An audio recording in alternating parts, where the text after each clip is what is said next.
आप तारक म्यूजिक के ऑडियो और वीडियो सबसे पहले प्राप्त करना चाहते हैं तो लाल बटन को दबा के हमारे चैनल को सब्सक्राइब जरूर करें और बेल आइकन दबाना ना भूलें।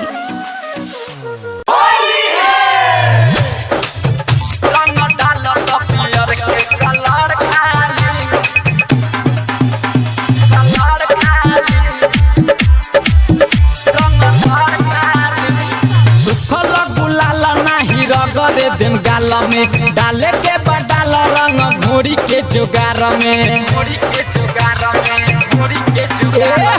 सुखल गुलाल नाही रगरे दिन गाल में डाले के बडाल रंग घोड़ी के जुगार में लसर हसर करे रंग लाल वाली हो लसर फसर करे लाल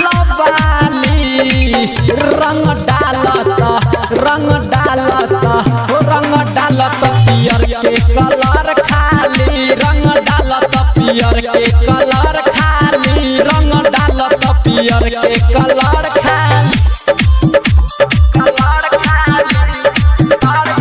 तारक डिजिटल रिकॉर्डिंग स्टूडियो वैशाली।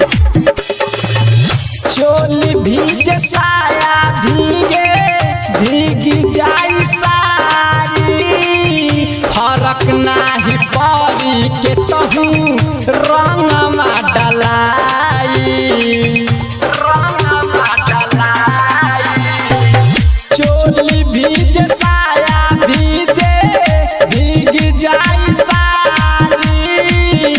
फरक नाही पड़ी के तहू रंगमा डलाई खाली बीच वाला चिकन रही निक लागी खाली बीच वाला चिकन रही निक लागी रंग डालत पियर के कलर खाली रंग डालत पियर के कलर खाली रंग डालत पियर के कलर खाली हो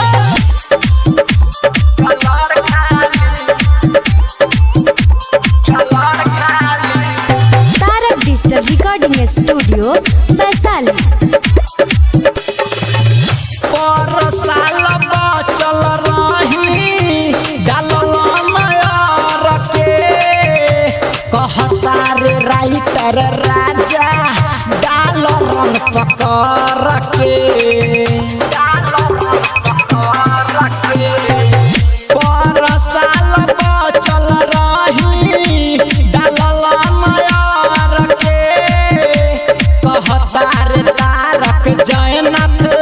डाल रंग पकड़ के पिया और अर्जुन प्रेमी जानी बात टाली देवरू